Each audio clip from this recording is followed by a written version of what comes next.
Good morning sa bawat isa. Pwede po ba natin palakpakan ng Panginoon? Parang may kakaiba akong nakikita sa inyo ngayon. Kahit may electric fan, may papay-pay po.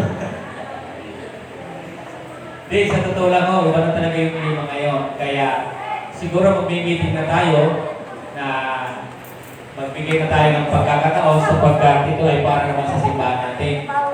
So, by the grace of God, ay magkaroon tayo ng aircon dito para hindi na kung kayo nakikita kasi nakaka-disturb yung kaganyan-ganyan din.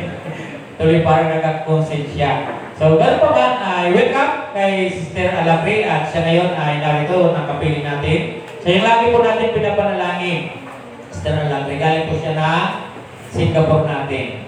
At babalik din ulit siya. So, madali na. Okay po?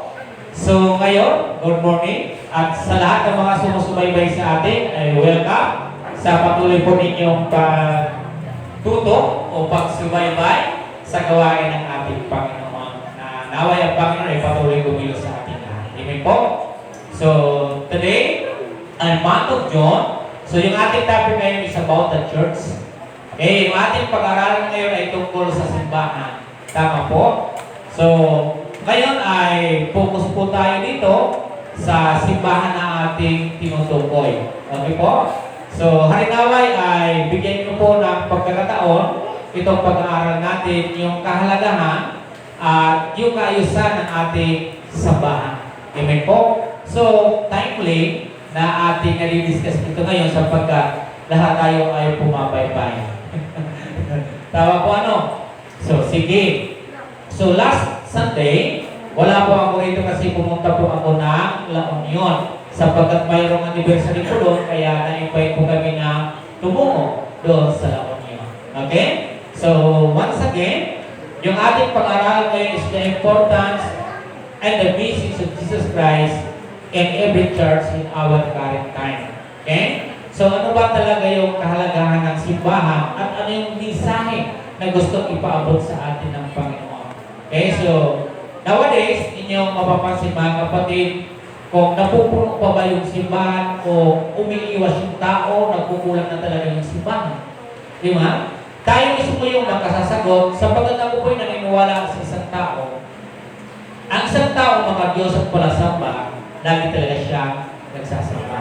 Dahil siya ay makadiyos. Pero yung taong hindi palasamba, di ba?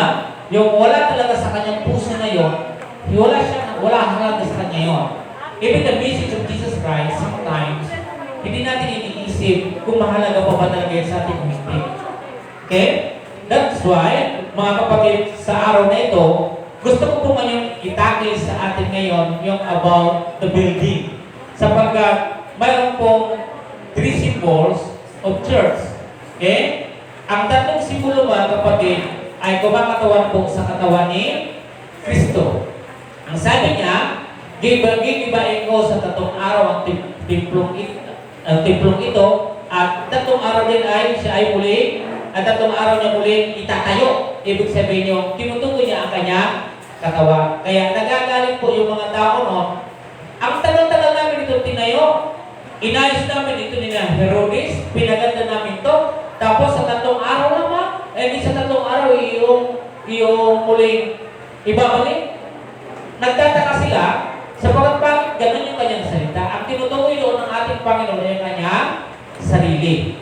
And the second symbols of the temple ay walang iba of the church ay ang building. Ito naman yung building. And the third is about yung ating mga sarili. In 1 Corinthians 3:16, doon yun sabi dyan na ang iyong katawan ay templo ng Diyos. And 1 Corinthians 6:19, ganyan din yung dalawang yan. 1 Corinthians 3:16 and 1 Corinthians 6:19, tumutukoy na po yun sa katawan natin. So, tatlong simbolo mayroon. Naman, no? So, babalik ko mamaya na nakuha pa na yung simbolo. Yung katawan ng Jesus ay simbolo po ng templo. Pangalawang templo, ang ating building.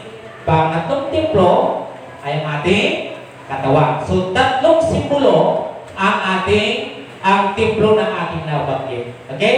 And now, ang ating pag-aaral ngayon ay about building. Okay? So clear po sa inyo? Ang pag-aaralan po natin ngayon is about building. Okay? Mahalaga tayo ang building. Mahalaga ang templo ng Panginoon. Okay. Alam natin na ang templo ay pagsamantala lamang ito. Pero kailangan natin ito gawin sapagkat dito tayo nagkaka-templo. Ito yung fellowship na ginagawa natin. So hindi maganda, lalo na kung sa labas tayo ngayon, mas lalo mainit. So kaya nagtatayo tayo ng templo para tayo ay magkaisa-sama-sama na umawit dito sa templo. Tama po ba? So sabi diyan, house of the Lord. Okay? A holy place na ating tinuturing na ang Panginoon ay narito. Tama po ba? Okay. So sige. Ang kasamahan po ninyo sa aklat na ating babasahin at tayo po lahat ay tumayo. Matthew 21:12-17. Matthew chapter 21:12-17. Okay. Say amen kung kayo po ay naririyan na, and we will read all together mula po sa 12 to 17. Matthew chapter 21:12-17. So verse 12. Say amen kung kayo po ay naririyan na. Okay. Sabi ko riyan, pumasok si Jesus sa templo, ipinagtabuyan niya ang palabas ang mga nagbibili at namimili roon, at ipinagtakban ang hapak ng mga mamamalit ng salapi at ang upuan ng mga nagtitinda ng kalapati. Sinabi niya, nasasaad sa kasulatan, ang aking bahay ay tatawaging bahay panalangin. Ngunit yun, ginawa niya upugan ng mga magnanakaw. May mga bulag at mga pilay na lumapit kay Jesus at kanyang pinagaling. Nagalit ang mga punong saserdote at ang mga eskriba nang makita ang mga kababalaghang ginawa niya at ang mga batang sumisigaw sa loob ng templo. Mabuhay ang anak ni David. At sinabi kay Jesus, naririnig mo ba ang sinasabi nila? Naririnig ko, tugon ni Jesus. Hindi pa ba ninyo nababasa ang ganitong pangungusap sa kasulatan? Mula sa bibig ng mga sanggol at mga pasusuhin ay pinapamutawi mo ang wagas na papuri. Umalis si Jesus at mabas ng lungsod, patungong Betania, doon siya nagpalipas ng gabi. Tayo po'y sumadaling manalangin. Lord, nagpapasalamat po ulit sa kami. Go by your praise and so God, Panginoon, na ang presensya niyo, O Diyos, yung makita, hindi yung aming sarili. And bigyan kami, O Diyos, ng malawak na pangunawa sa pag-aral tungkol sa iyong bahay sambahan. Lord God, pagpalain niyo ang bawat isa po sa amin. Lord God, salamat po ng marami. Tinataas po namin ang iyong dakilang pangalan. Sa tanging pangalan ni Jesus, ang lahat ay magsabi na Amen. Okay, so, again, we will focus about the building. Okay. So, ilang simbolo meron tayo? Tatlo. Tama? Ang unang simbolo, sinabi ko sa inyo, ang templo, katawan ni Jesus, ay simbolo po yun ng templo. And this building is simbolo po ng templo. And then, another one is yung ating katawan. But clearly today, na ang sinasabi ko po sa inyo na ating pag-aralan is about the building. Okay? Ano yung halaga nito sa atin? Okay, sabi nga the importance and the message of Jesus Christ in every church in our current time. Sa panahon natin ngayon. Di ba? Ang kahalagahan at ang mensahe ni Jesus Cristo sa bawat simbahan sa ating kasalukuyang panahon. Tanong, mahalaga pa ba sa iyo ang pananampahan? Tama po ba? Malaki kasi itong bagay para sa atin kung mahalaga sa iyo hindi. Kasi kung nagsasabi tayo mahal natin ang Panginoon, dapat ikaw ay sumasamba sa ating Panginoon. Tama ho? Huwag niyong kalilimutan yung pagtitipon. Hindi dapat talaga natin yung pinababayaan. Dahil sabi po natin sa layunin po natin, don't neglect the church, always attend the church. So kinakailangan po natin ay huwag po natin mga kapatid pababayaan. Ulitin ko, itong lugar natin, building. So nangangailangan yung templo ng ating katawan na kinakailangan magkaroon ito na pagkain pang-spiritual. So ito tayo dumadako rito para tayo ay magsama-sama para sa ating Panginoon. Okay po? So sabi dito mga kapatid sa aking binanggit na huwag po natin kaliligtaan ang pagsamba, huwag natin pababayaan. Dapat kailangan tayo ay sumasamba o umaatin sa pagtitipon. Okay po? So sige. So, nung unang panahon, nung una pong tinayo yung gusali, ay sa panahon po ito ni David. Okay? Puntaan po niyo yung chapter 7 ng 2 Samuel. Nung panahon na yon, si David ay nasa kanya ng kingdom at panatag na ang kanyang kalooban. Okay? So sana lahat tayo ay maging panatag. Dahil panatag na ang kanyang kalooban, nakita niya na yung kabanang tipan ay nasa tent lamang. Samantala, yung lugar ni David ay napakaganda. Diba? So, tinutukoy na po natin dito is about building. Kaya, naisipan ni David, sabi niya, na ipagtatayo niya ng templo ang Panginoon. At ang nangyari mga kapatid, ganun po ay sinabi niya kay Nathan na gusto niyang magtayo ng building ng ating Panginoon. Pero, sa madaling salita din po mga kapatid, ay hindi po siya pinayagan ng ating Panginoon. Sapagkat ang kanyang kamay ay marami po siya napatay o inutang na buhay na marami kasi sa pagkipag-lima po siya. So, ang atin dito mga kapatid na nais ng Panginoon ay mayroong kaayusan ang simbahan. Ano po yung nabasa natin kanina pagpunta po doon ni Jesus? Ano ang ginawa ni Jesus? Ayaw ng Panginoon sa simbahan na magulo. Tama po? Ayaw ng Panginoon sa simbahan na hindi inaayos. Ayaw ng Panginoon na ang simbahan natin na ang gulo-gulo. Tama po? Di ba lagi ko po binabagit sa inyo na kung kayo ay magpapagamit sa Panginoon, hindi lang malinis yung simbahan, kundi malinis din tayo. Tama ho? Ano naman yung silbi nito? Ano ang silbi ng gitara? Ano ang silbi po ng drums na yan? Yung bass? Lahat ng naririto, kung kulang-kulang naman yung gumagamit. Sana magkaroon tayo ng malasakit na katulad ni Jesus. Nakita niya kung ano yung kakulangan ng templo. Anong ginawa po nila?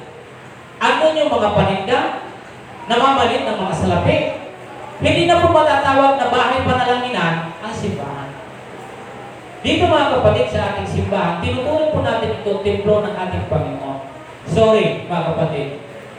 Kung kayo man ay may mga kaanak tayong mga maliliit at pinagsasabihan po, pinaguwi ka na tumigil sa kilos o tako po dito sa loob ng simbahan. Kasi banal po itong lugar na ating tinuturing. Huwag po kayo magagalit kung kayo po magsasaway sa inyong mga bata. Okay? Alam ko na pilyo yung bata. Pero mayroon din tayo pagkakataon na dapat natin sabihan yung mga bata. Liba sa mga bata, maging kabataan at mga magulang. Hindi tayo dinala dito ng Panginoon na maging magulo sa simbahan. Tayo yung pinagmumula ng kaayusan sa loob ng simbahan. Tayo yung pumupuno kung ano yung kakulangan ng simbahan. Hindi natin pwedeng sabihin, bakit wala siya, bakit wala siya, dapat hindi ako ngayon. No, ikaw lagi yung tagatapal. Kung ano yung kulang ng bawat sa dapat nararamdaman po natin, o hindi nyo kailangan magpagtulakan, o ikaw lang kasi kung ngayon sinyo. No mga kapatid, kung ikaw yung naririyan, alam ko kung talaga ang Panginoon ay nasa sayo, nararamdaman mo talaga yung pangangailangan ng simbahan. Katulad ng ating Panginoon, andun yung pagmamalasakit po natin. Mahalaga para sa iyo at clear sa iyo yung message ng Panginoon. Ayaw ng Panginoon Jesus na magulo. Tama po? Gusto ng Panginoon na nakikita niyo yung simbahan na maayos, yung mga tao na nagsasamba ay maayos. Komportable. At ngayon hindi po kayo komportable. Di ba? Pero maging komportable ito mga kapatid sa mga darating na araw. Tama po? So, bawat isa sa atin, ipinaalala lang itong binasahan natin mga kapatid sa panahon na ang simbahan ay dapat yun ay panahon ng pag-worship o pananalangin sa loob ng simbahan. Alam mo po ba kung anong nangyayari? Mayroong kagalingan na nangyayari. Gumaling yung mga karamdaman doon sa loob ng simbahan. nagsisigaw yung mga bata. Yung po yung nangyayari. Ito yung building na ating pinag-uusapan sapagkat ito ay isang simbolo na templo. Pero hindi po ito pang matagalan. Is temporary na templo po dito sa lupa. Pero sabihin ko po sa inyo mga kapatid, matuto tayo magpahalaga sa templo ng Panginoon. Tama po? Ano man mayroon ito, ano man yung kulang, wala namang po magpupuno dito, kundi tayo. Naunawaan mo?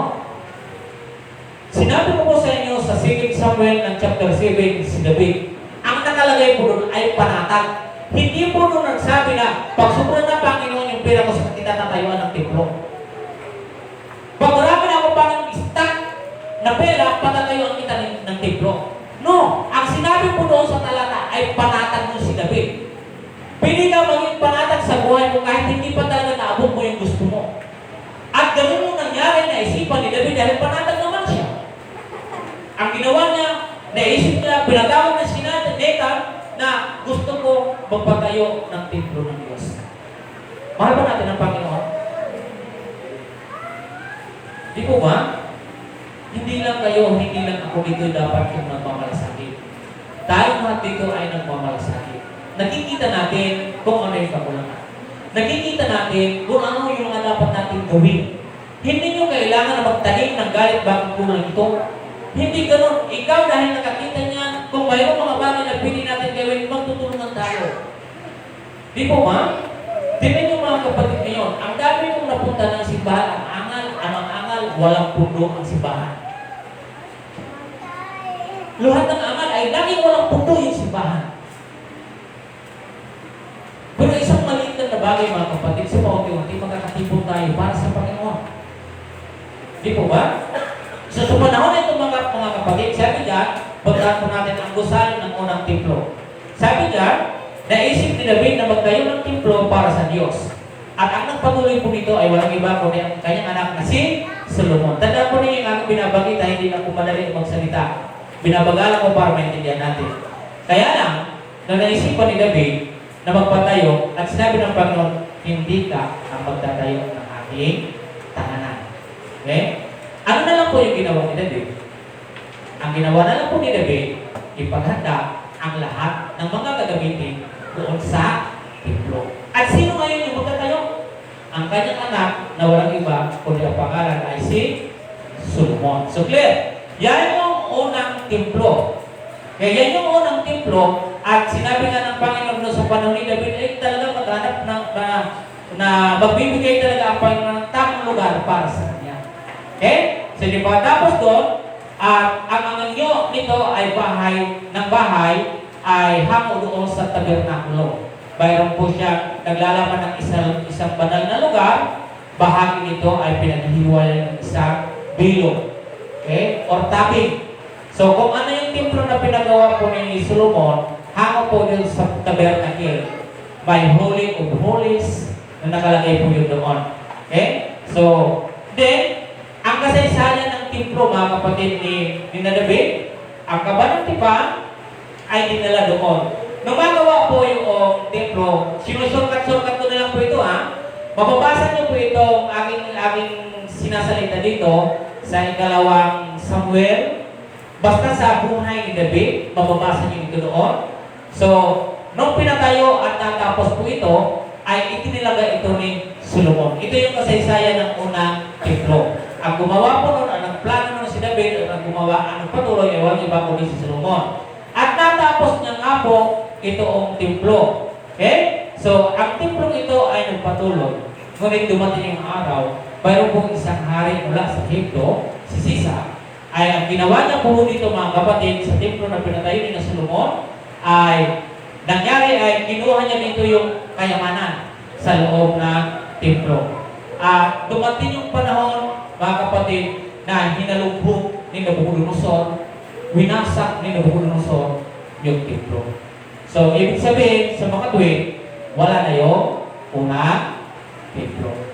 Tama? So, sino po yung mawasak? Si Nabucodonosor, hinalubhog lahat. Liban nun, ay kinuha ng yung kayamanan ni Sisa sa loob noon. So, ito nangyari sa pangalawang templo. Sa pangalawang templo naman, Haring Zero ang muling pagtatayo ng templo. So, nag-usap ang Panginoon kay Zero, yung unang templo nawasak na, kaya yung pangalawa na tayo. Okay? Yung pangalawa ay sa pamagitan na po ni Haring Zero. Then, muling itinayo ang panahon ni Zerubbabel. Okay? Si Zerubbabel ang siyang nagpatuloy para maitayo ang templo. At ito ay natapos. Okay? Natapos po itong templo sa pagpapatayo ni Zerubbabel. Then, pagkatapos ng pangalawang templo noon, natapos na po, yung, lalo pa yung pinaganda ni Herodes. Okay? So, bakit si Herodes andun na? Itong templo na binanggit ko po sa inyo kanina, ito po yung pinaganda ni Herodes. Ito na po yung pangalawang templo. Tama? So, yung una, wasak na po siya. Hanggang dumating yung ating Panginoon Jesus, doon sa kahuli-hulihan po ng pangalawang templo, si Herodes lalo niya yung pinaganda. At ito po yung pumasok po yung Panginoon, ay kanya pinang-aalis siya ang mga namimili, tinanggal po nila yung mga hayop na binibinta doon, kasi hindi na po siya naging bahay dalaginan. Ang templo ay naging ano nabasa natin kanina po? Naging pugad. Naging pugad po siya ng magnanakaw. Ang pangalawang templo, mga kapatid, ay sinalaula. Di ba? Kaya, yan po yung nangyari. And then, sa mga pangyayari sa templo, ayon sa bagong-tipan, ito na siya. Ito yung tinutukoy ko yung pangalawang templo. Dito po, kinausap si Zacarias ng anghel. At siya po ay hindi po doon nakaimik dahil sabi ng anghel, pinakinggan ko o narinig ng Panginoon ang iyong dasal na ikaw ay magkaka-anak. Sino asawa ni Juan? Ay ni Zacarias? Sino asawa niya? Si Elizabeth. At sabi, pagkapanganak, ang ipapangalan mo sa iyong anak ay sino? Anong pangalan? Juan. Baka sabihin niyo si Kristo. Sino ba yung tatay ni Jesus? Salamat. Si Joseph. Then, yung ina niya ay ilang buwan pa bago maglihi ulit. Si Maria, matagal pa, 6 na buwan pa marahil. Okay? So, magpisa sila. Okay? So, sa pagkakataon ito, mga kapatid, dito din, iniharap si Jesus, inarap siya sa Panginoon. Si Jesus ay nagturo dito, at si Jesus ay dumating noong siya ay 12 taong gulang. Si Jesus ay tinaboy ng mga mamamalit ng salapi. At napunit ang tabing nito nang siya ay namatay. Yung tinutukoy ko po, hindi na po yung unang templo, kundi yung pangalawa na. Pastor, nasa na siya ngayon? Wasak na rin. Ang inaantay ng iba is yung sinasabing third. Ano sinasabi? Third temple. Sapagkat po ito ay wasak na rin. Diba? Nawalan na din po siya. Okay? So, tingnan niyo mga kapatid. Alam mo mga kapatid, sa bawat pagtayo ng templo, hindi po nawawala ng hadlang. Lahat ng mga ginagawa natin sa loob ng simbahan, hindi nawawalan ng hadlang. Sa panahon ni Zerubbabel, ang daming humadlang, ang daming panahon yung nasayang sapagkat ang nangyayari po ay nadidelay yung plano ng mga Israelita. Okay? Pero tingnan niyo mga kapatid, yung mga tao ng Panginoon, wala po silang pagka-discourage, kundi nagpapatuloy pa rin sila gumawa ng templo ng ating Panginoon. Naunawaan mo? So, dito mga kapatid, sa buhay natin ngayon, bakit tinatalakay natin ito? Mahalaga pa rin po ang templo ng Panginoon. Tama po itong bato. So, tayong lahat ay naririto na pinagkatiwala sa ating Panginoon ang simbahan ito. Amen, no? Binanggit ko sa inyo kanina na ang templo ay dapat siya ay dalanginan. Siya ay sambahan. Kaya kung kayo ay naririto mga kapatid, para hindi nagiging magulo yung simbahan, huwag kayong makikipag-chat habang nagsisimba. Huwag kayong makikipag-text habang kayo ay nagsisimba. Tayo lahat ay naririto para dumako sa banal na lugar para sambahin ang Panginoon. Nagagalit ang Panginoon pag magulo ang simbahan. Ayaw din ng Panginoon na habang nagsasalita o nagbimensahe, ay ikaw ay kwento ng kwento sa iyong kaibigan.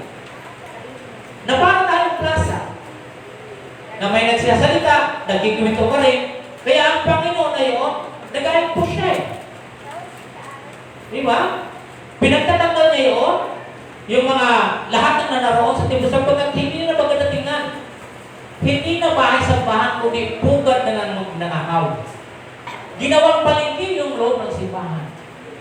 Di ba? So, puro parito yung lahat, kung ano yung ginagawa nila. Alam mo po yung palengke? Kung ano yung ginagawa sa palengke? Ganun yung nangyari ng simbahan.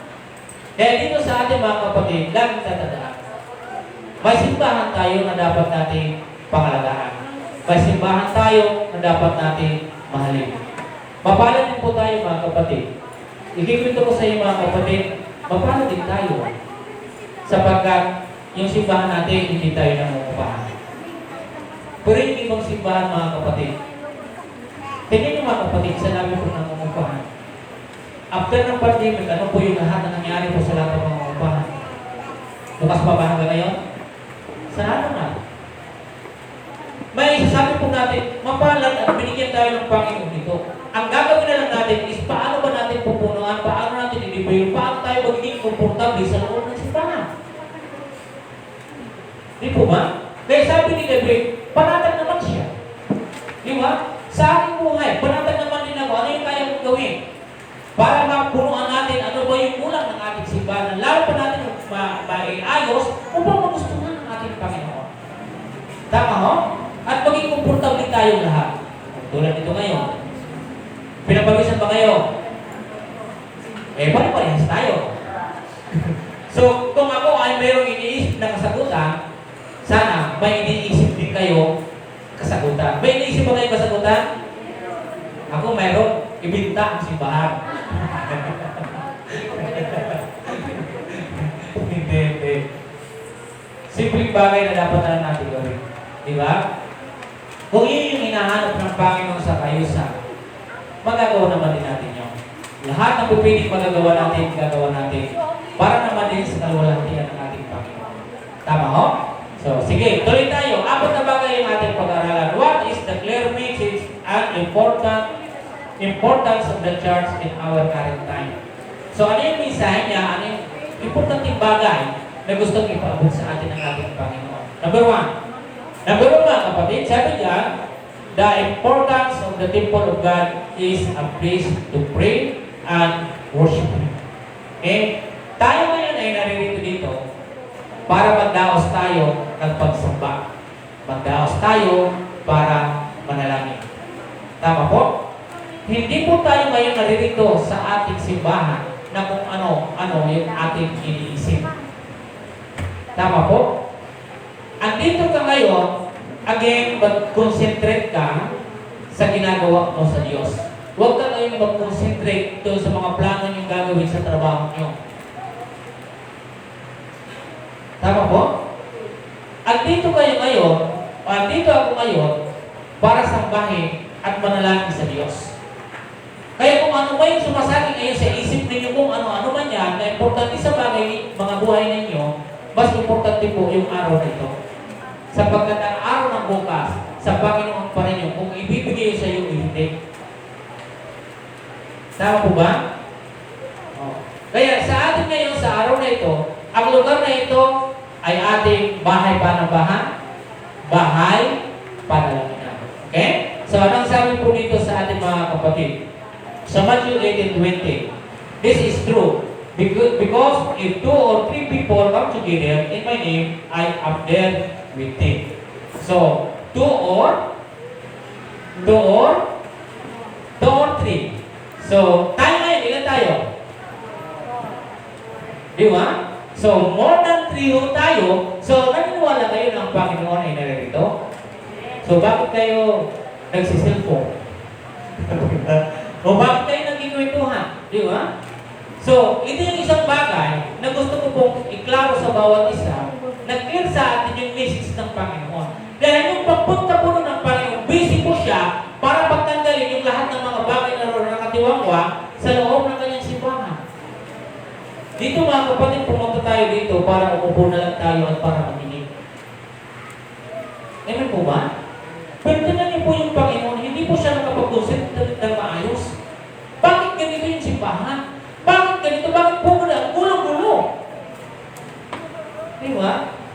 Dito kahit pa paano, hindi ko pinagmamalaki, hindi na tayo mamayabang. Ang atin lang, atin yung pwede para lalo pa natin ma-enhance yung gawain natin dito. Yung mga sistema, pamamaraan natin.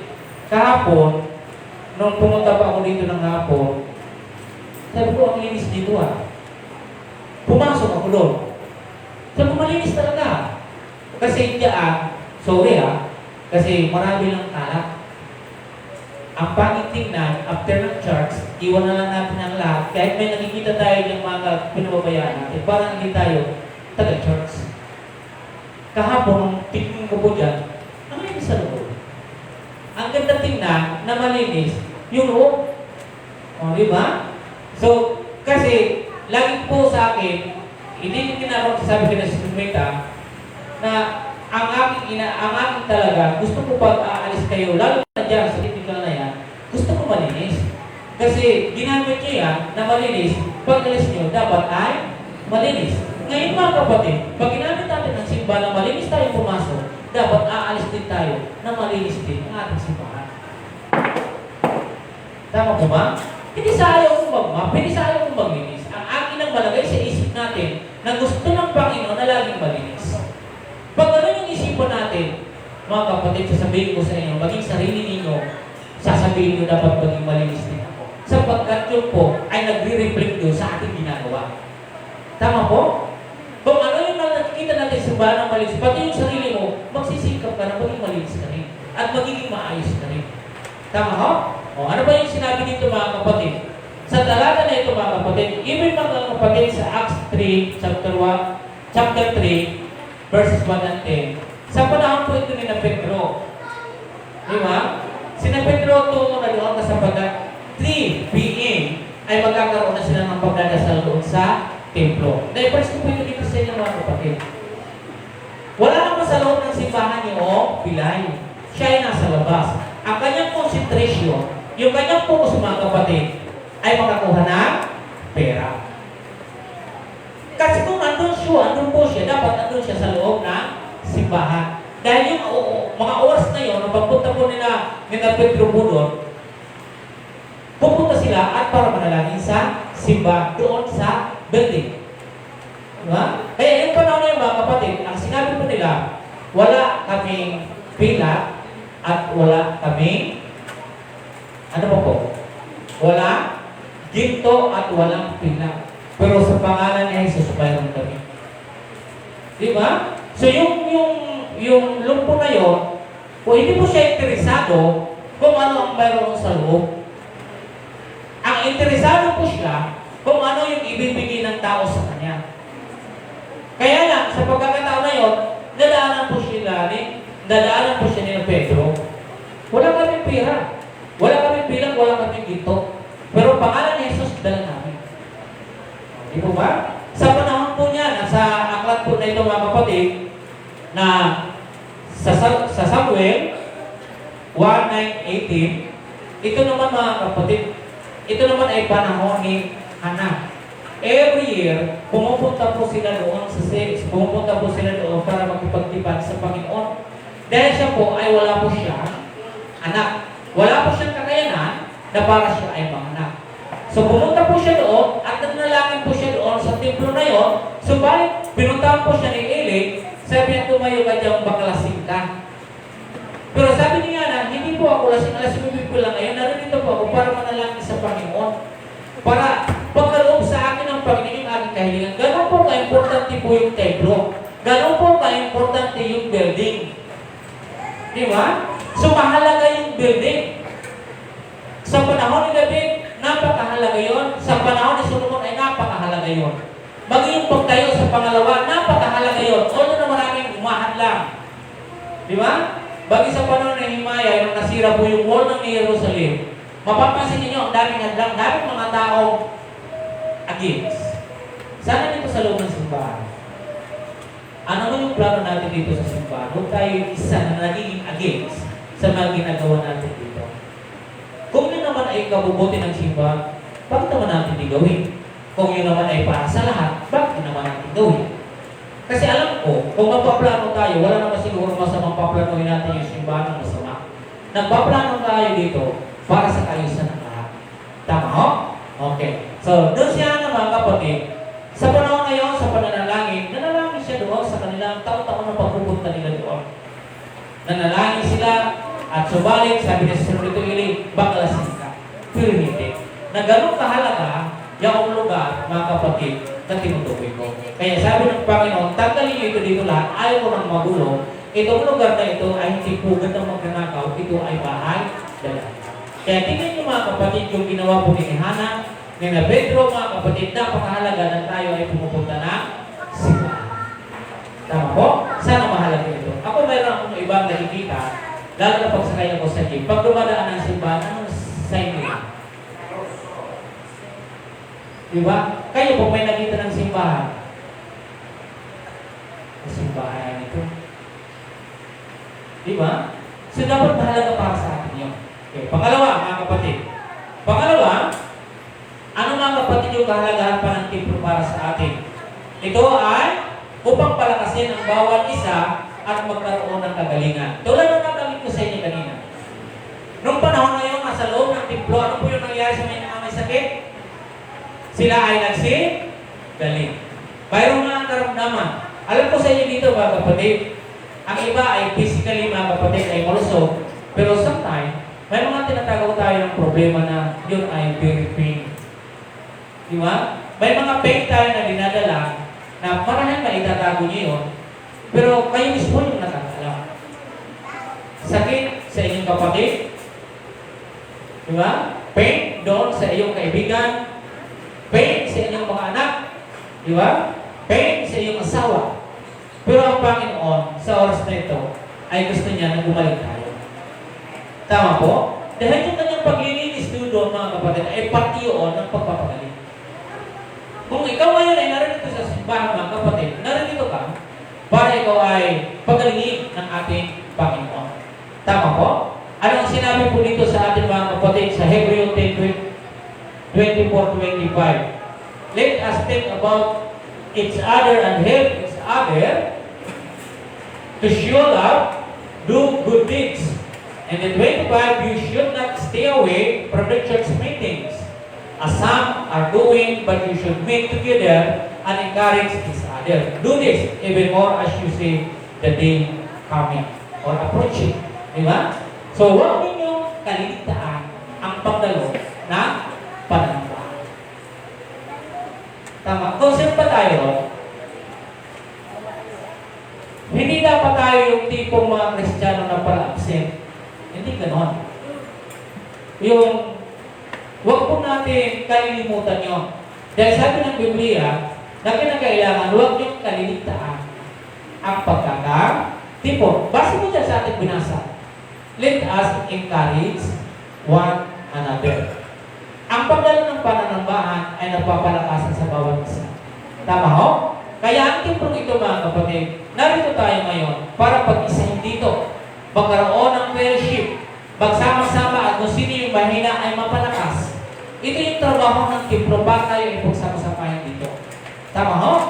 So ito yung sinasabi niya sa talata na aking nabanggit. Na kinakailangan ng bawat isa, sabi dito, ang kahalagahan ng templo ng Diyos sa isang lugar upang palakasin ang bawat isa at magkaroon ng kagalingan. Tama ho? Kaya nung panahon ngayon mga kapatid, mapapansin niyo yung paglinis ng Panginoon, ang daming may sakit. Di ba? Ano yung mga sakit ng mga tao na nasa templo? Ano po yung mga sakit? Kulang ng kulang na pera. Bakit? Anong ginagawa nila sa templo? Sa templo, ano ang mayroon? Di ba marami lagi? Nagtitinda. Maraming tao. Bakit sinasadya? Bakit pupunta yung mga tao doon? Bakit doon po sila? Sadyang nagtitinda sa bawat gilid o bawat doon ng simbahan ay nagtitinda na. Di ba? Mayroon ko lang, di ba? Isipin niyo mga kapatid, ang akala nila ay kasagutan, yun ang kanilang pagtitinda sa loob, yung pala ay hindi, nagkakamali sila. Hindi pa rin sila sapat. Pumupunta pa sa loob ng simbahan, kulang pa rin sila ng pera. Kaya ano po yung nangyari po sa panahon ng ating Panginoon Jesus? Di ba? Imposible na walang nagalit sa kanila. May magagalit at magagalit talaga doon sa ating Panginoon sa ginawa niya. Bakit po?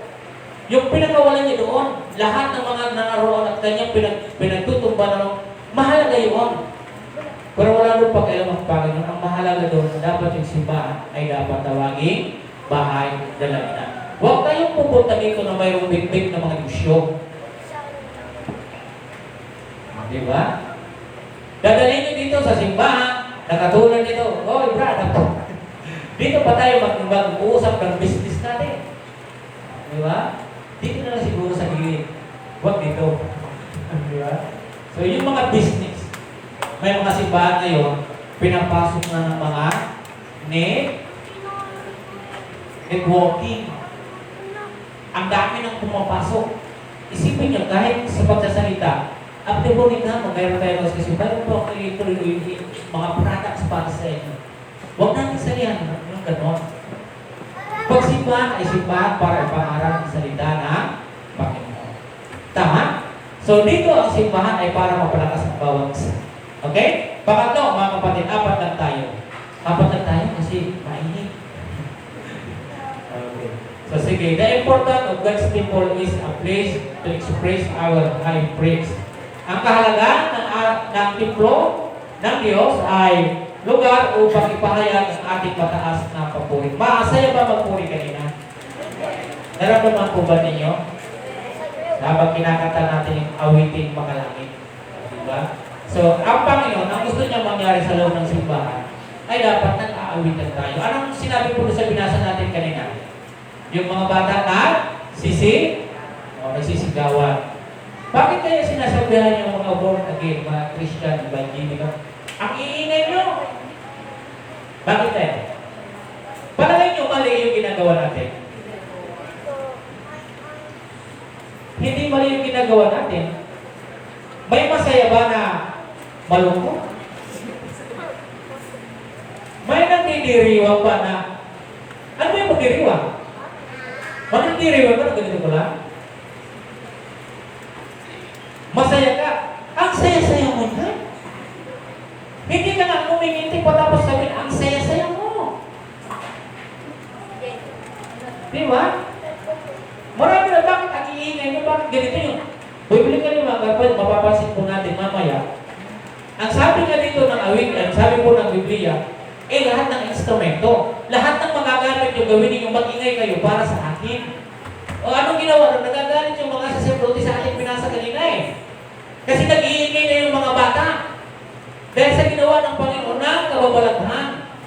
So, kung ikaw ba ay binibliss ng Panginoon, anong nangyayari? Brother Lutay, alam mo nabating sa iyo na isang sasakyan. Ang saya ko. Ganon. Anong ginagawa natin? Naku, hindi mo masabi. Lulundag mo. Wow! Di ba ganun dapat yung sinasabi? Mayroon bang pinagpala na ay binigyan sa kadonahan yung bawa ng 100,000. Ang saya ko, may 100,000. Ganun lang ba yung gagawin? Ganun lang ba? O por na lang magsabi ng ganyan? O di ba? O natin sinasabi ko sa inyo ang mangyayari yan. Pwede ba natin parampakan ng Panginoon? Ito. Di ba? Totoo ang mangyayari mga kapatid.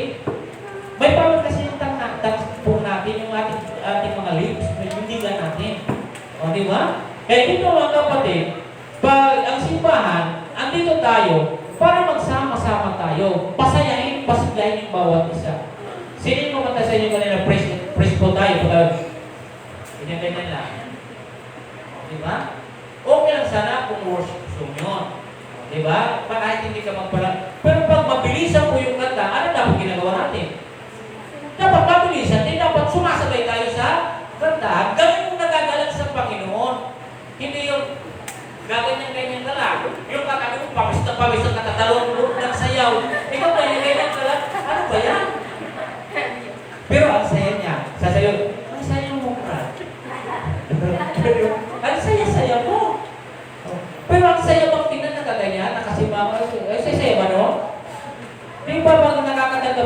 biyaya. Tayo ngayon naririto lahat. Sama-sama tayo. So, ipahayag natin yung masaya. Oh, bibili ka rin mga kapatid. Bakit tayo ngayon? Kaya yung bawat nagsasalo, ang iingay nila. Kailan ba yung nagiging maingay yung masaya? Siyempre, nag-iingay talaga yun. O, tingnan nyo kung gabi. Pag masaya yung pamilya, nagbibidyo okay. O, di ba? Kasi masaya sila. Pero ang sakit po yun sa kapitbahay kasi matutulog. O, at saka mag-aaral ng mga bata, masakit yun.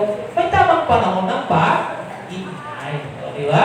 O, kaya dito mga kapatid, sabi dito, basahin ko sa inyo, sabi niya sa pangatlo natin, na ang kahalagahan ng templo ng Diyos ay isang lugar upang ipahayag ang ating mataas na papuri ay lahat ng ating nadarama para sa Kanya.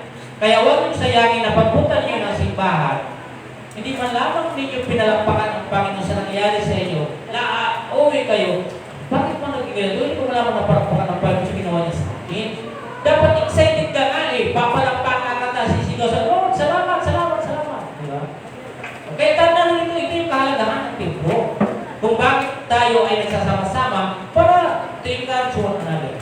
Okay? So, anong sinabi pa niya dito mga kapatid? God is Spirit, and those who worship Him must worship in spirit and truth. Hindi man natin siya nakikita, mga kapatid. Sabay natin siya sa Espiritu. Ito ang sinabi mga kapatid sa Ephesians 5:18-19. O basahin natin mga kapatid. 5:18-19. Tagalog mga kapatid, ay babasahin ko. So, sa 5:18-19 ng Ephesians, ito ang kanyang sinasabi. Sabi niya, huwag kayo maglalasing sapagkat nakakasira iyan ng maayos na pamumuhay. Sa halip ay sikapin ninyo mapuspos kayo ng Espiritu Santo. Sama-samang ipahayag ang iyong damdamin sa pamamagitan ng mga salmo, mga himno at mga awiting espiritual. Buong puso kayo umawit at magpuri sa Panginoon. Pastor, bakit binanggit mo naman yung huwag kayong maglasing? Bakit? Ano po yung tendency mga kapatid, Brother Ryan? Bakit nabanggit ko po yung huwag maglasing? Bakit po? Bakit pastor hindi na lang yung 19? Kasi pang-spiritual. Ano, Brother Domi? Bakit? Oo nga, bakit naman pastor binasa mo pa man yung 18 na huwag kang maglalasing? Ang tao pag super yung saya, anong ginagawa? Anong ginagawa? Sige nga, sa mga kalalakihan. Anong ginagawa? Pag super yung saya niya, bibigyan ng, diba? Si Wensky. Ang daming pangalan ngayon, si Pogda, si Jenna, si Berna. Ang dami ano? Ano ba yung mga ibang pangalan? Diba? Ang dami ngayong inumin. Oh. Lasing lamang-lamang siya. Sabi, ang saya-saya ko sapagkat pinagpala ako. Ang ganun ba yung pinagpapala ng Panginoon? Hindi. Hindi mo kailangan gamitin yung pag-iinom. Ang iba, basta lang kaya dito siya ngayon dumating. Ang saya ni Brother. Tawag natin si Batang, bili tayo ng Honda. Diba? Bili tayo ng China. Oh, di ba? Hindi ganun. Ay, hindi. Punta tayo, magsamba tayo doon sa Panginoon. Yun yung tama na ginagawa po. Di ba? Pag ikaw ay masaya sa Panginoon, ang iyong ginagawa ay dapat ikaw ay kumakanta ng mga awiting mga pa-spiritual. Hindi yung lambada. O, di ba? Alam niyo yung lambada? Ano yung mga kanta ngayon ng BTS? BTS ba yun? Ano yung mga kanta ngayon yung mga Korean? Sino yung mga fans ng mga Korean ano? O, ayan. Nagkakakapi na tayo ngayon, ha? Ang dami na yung mga kabataan na humaling. Nagbabayad doon para lang maka-attend ng mga concert. Diba? Halimbawa, bago-concert sa sunod na araw, 2 days before yung concert, nag-uupar ng hotel para manatili para maka-attend na concert. Yayayan mo sa simbahan. Ang hirap. Kung ano yung mga dahilan. Ay, hindi basta kasi ganito. Pero pag dumating sino yung sikat ngayon? Si Taylor ba yun? Taylor Swift. Naku, pag pumunta sa mga linggo, alas 10, sino yung pipiliin nyo? Sa simbahan mo kasi wala ka pang bayad eh. Pag bayad yun sana. Di ba? So, alam mo mga kapatid, dito sa simbahan na ito mga kapatid, libre ang natin. Papasok ka, wala kang bayad. Aawit ka, pupuri ka sa Panginoon. Tandaan niyo mga kapatid. Kung yung idolo niyo ngayon, ay idolo niyo siya ngayon. Ngayon, sobra kayong mahanga. Darating at darating ang araw, hahangaan niyo ang Panginoon. Mas matindi dyan ang ating Panginoon. Kaya kailangan natin siya parangalan at papurihan. Tama po? Ayon sa awit, Psalm 115, in the following verses, 1 to 6 lang naman yan eh. Basahin niyo po mga kapatid kung ano yung sinasabi niya. Praise Him with the timbrel and dance. Praise Him with string, instruments, and organs. Lahat ng verse niya mga kapatid, tumutukoy po yan, pati sa pagsasayaw, gawin ninyo ang lahat ng papupuri para sa Panginoon. It is biblical na ang masaya ay dapat na sumigaw, pagpuri, kumanta para sa ating Panginoon. Amen? Panguli at pang-apat. Bakit nga ba talaga ay napakahalaga ang mayroong simbahan? Diba? Ang Panginoon, bakit meron tayo ngayon dito, ay dinadala po natin yung ating mga sacrificial offering. So, the importance of the temple of God is a place to bring our sacrificial offerings. May mga sacrificial offerings ba tayo? May tithes and offering ba tayo sa Panginoon? Sa ating buhay mga kapatid, tulad ng aking nababanggit nito, sabi niya dito, ang kahalagahan ng templo ng Diyos sa isang lugar upang dalhin ang ating mga handog at sakripisyo. Tama, no?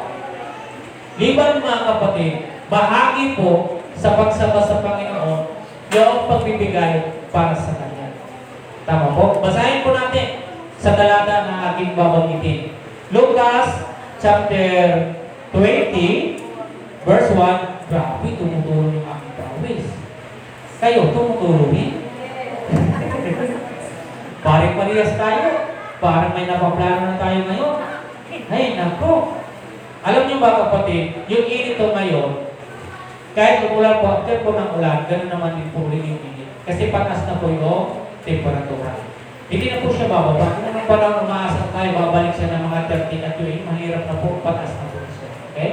So, dito mga kapatid, balikan ko na yung aking binabanggit.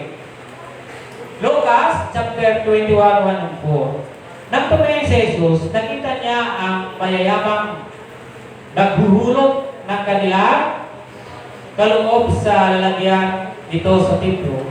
Nakita niya ang isang tugang babae, ano na po ba? Balo, na naghulog ng 2 kusig. Ang wika ni Jesus, sinabi ko sa inyo, ang dughang balong iyon ay naghulog ng higit kaysa kanilang lahat. Sapagkat bahagi lang di nila kailangan ang kanilang ipinagkaloob. Ngunit ibinigay ng balong iyon ang dugha ang buong niyang ikabubuhay. So mayroon po siyang pagkakaiba. Yung dugha, mayroon po siyang kusing na 2 natitira. Kung tutusin, mahalaga yun sa kanyang buhay. Di ba? Pinipabili niya ng pagkain. Pero, nung mapasin ng Panginoon, kakaiba itong lupa na ito. Yung 2 kusing na yun ay binigay niya doon, mismo doon sa money box, sa loob ng templo. Okay? Pero yung ibang mayayaman, ano po yung ginawa? Yung dapat na nasa Panginoon, yung dapat nasa Panginoon, andito sa kabila. Mayroon ba dito? Sino yung mga may bulsa yung pantalon? May tatak siya pag alis ng bahay. Oh. Dito sa kabila, yung dapat nasa Panginoon. Kaya lang nagbago, mayroon siyang reserva dito. Yung dito mga kapatid, yun yung mga kapatid na wala nang halaga sa kanila yun eh. Ang hinahanap ng Panginoon yung halaga. Yung mahalaga para sa Kanya. Halimbawa sa akin, di ba? Kung gusto mo na ako ay maging maganda sa paningin ng Panginoon, ibibigay ko sa Kanya, yao, nararapat. Di ba?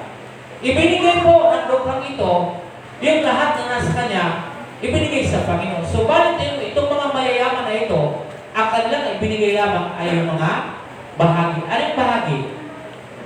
Yung mga tira-tira. Hindi talaga siya yung dapat para sa Panginoon. Ito yung nakalulungkot minsan sa atin. Huwag tayong matulad po sa mga maging kabilang tayo sa mga may mayayaman o may kaya na hindi po nila kayang ibigay yun kasi ang alam nila mauubos kung magbigay. Pero yung luka na ito, yun na nga yun, pero binigay niyo pa. Ito mga kapatid, sa talatang ito uling aking babasahin. Sabi niya, sa talata uling na ito, 18. Sabi niya, chapter 18 ng Lucas. Sabi niya, chapter 18, mayroon naman dito nakita ang Panginoon. Sinabi niya, sa talinghaga sa mga taong ang tingin sa sarili matuwid at humahapak naman sa iba, may dalawang lalaki pumanik sa templo upang manalangin. Siya'y Parisiyo at ang isa naman ay publikano. Tumiling ang Parisiyo at pagulong na nanalangin ng ganito, O Diyos, nagpapasalamat po ako sa iyo pagkat hindi ako katulad ni Brother Ludin. Hindi ako katulad ni Sister Alapre. Hindi ako katulad ni Brother Ludin. Ang sabi niya dito. Sabi niya dito, hindi ako katulad ng iba. Mga magnanakaw. O, mga mandaraya. Mga ngalunya. O kaya katulad ng publikanong ito. Makalawa akong nag-aayuno sa loob ng 1 linggo. Nagbibigay ako ng ikapo ng lahat kong kinikita. Samantala, ang publikano ay nakatayo sa malayo, hindi man lamang makatingin sa langit, kundi dinadagugan ng kanyang dibdib at sinasabi ko, Diyos, mabag po kayo sa akin na isang makasalanan. Yung dulo mga kapatid, sinabi ko sa inyo, ang lalaking ito'y uwi ang kinalugdan ng Diyos, ngunit hindi ang isa. Sapagkat ang sino mang nagpapagataas ay ibababa at ang nagpapababa ay kanyang itaas. So, narito tayo ngayon. Ang templo ko mga kapatid, dinadala po natin dito kung ano yung nararapat para sa ating Panginoon. Tama ho? Huwag natin tutularan itong mga katawang katulad nito na bahagi lamang yung kanilang ibinibigay. Palagay niyo, nagustuhan pa sila ng Panginoon? Hindi. Sino yung nagustuhan ng Panginoon? Yung lupa. Yung nagbigay na kailangan nyo sa loob ng simbahan, pero siya pa yung nagbigay. Yung mga bagay na inaasahan mo sa isang tao, ang nagbigay, yung isang tao pa na hindi mo inaasahan. Kaya, ang sabi ng Panginoon, yun. Yung tao na yan, yung aking kinaluluwa. Amen? So, lahat tayo, kung bakit mayroong templo, ito lang, 4 na bagay lang itong aking nabanggit, pero marami pang mga bagay na piling ipagdaos o dito sa loob ng ating templo. Okay? Sa ating pagtatapos mga kapatid, ito yung reminder sa ating pagtatapos. Sabi diyan, the church needs you and you need the church. Tama ba? Yan yung isang magandang bagay na malagay sa isip natin. Tama po? Hindi lang, ikaw ay kailangan ng simbahan. Ibig sabihin, hindi mo kailangan ng simbahan. Di po ba? Kung ano yung ginagawa natin dito mga kapatid, isang magandang bagay po yun. Dahil sabi natin, kailangan ka ng simbahan at kailangan mo ang simbahan. Huwag mo sabihin, ay kailangan ka ng simbahan at hindi mo siya kailangan. Di ba? Huwag mo sabihin, kung mawala ako dyan, ay wala na tayo dyan. No. Kahit mawala ako dito mga kapatid, magtutuloy-tuloy yung simbahan sapagkat hindi naman ako ang Diyos. Tama po ba? Kahit kayo dito mga kapatid, darating at darating ang araw. Tama po ba? Kahit mawala ako dito, hindi ibig sabihin na hindi ito magpapatuloy. No!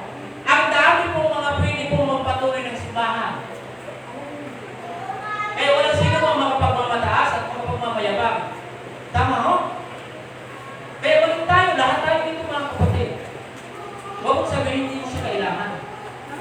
Kailangan mo ang simbahan at kailangan ka rin ng simbahan. Amen?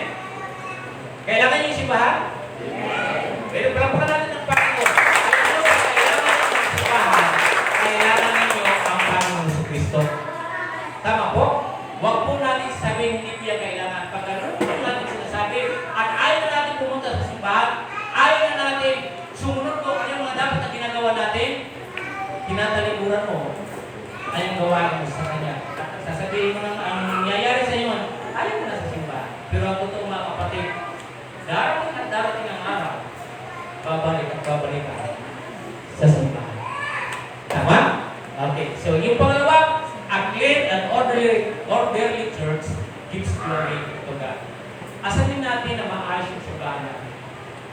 maging malinis tayo. Kung ano yung kulang ng simbahan, ano yung pili natin ipuno sa simbahan. Orderly, mga kapatid. Tulad dito ngayon, pinakita sa atin ngayon na ang ng Panginoon. Lahat tayo ngayon ay naririto. Parehas tayo nakaranas. Ako pinagpawisan, kayo ay pinagpawisan. Hindi ko alam yung aking pag-preach ngayon na ganito pala yung mangyayari sa atin. Na lahat pala tayo magpapaypay at lahat ng tulong yung pawis natin. Di ba? Hindi ko po yun inaasahan. Pero sa mga darating na araw, mga kapatid, gusto natin i-orderly yung ating simbahan. Upang sa pagdating ng mga susunod na ating paglilingkod sa ating pagsamba, ay maging komportable tayo lahat. Tama? So kung ano man yung pwede natin gawin natin alang-alang sa ating Panginoon. Okay? Kung mahal natin ang Panginoon, mahalin natin ang kanyang gawain, mahalin natin ang kanyang simbahan. Huwag po natin kaliligtaan ang pagsamba, hindi lang po sa araw ng linggo, kundi marami pa mga araw na dapat tayo ay nagsasamba, ano man yung mga schedule ng simbahan, huwag niyong kaliligtaan. Amen? Tayo pangalangin manalangin. O Diyos na makapangyarihan sa lahat, kami po'y nagpapasalamat sa Diyos sa iyong kadakilaan. Lord God, salamat sa aming naranasan ngayon sa sitwasyon at kalagayan ng simbahan namin, Panginoon. Totoo, Panginoon God, wala namang perfectong simbahan. Lord, tulungan niyo lang kami, Panginoon God, kung paano po namin, paano kami, Panginoon God, na makakatulong. Paano ba, Panginoon God, na magagawa namin yung isang bagay na kahit hindi kami kusang. Yung mayroon kami kusang gagawin ng isang bagay, dahil mahal namin kayo. Mahal namin ang simbahan. Lord God, tulad ni David, naranasan niya yung kapanatagan. Hindi lang panatag siya dahil mayroon siyang magandang tulugan. Kundi lalo nagiging panatag lang siya. Nagiging panatag siya. Kung nasa kayusan din, yung banal, yung kabanang-tipan pa.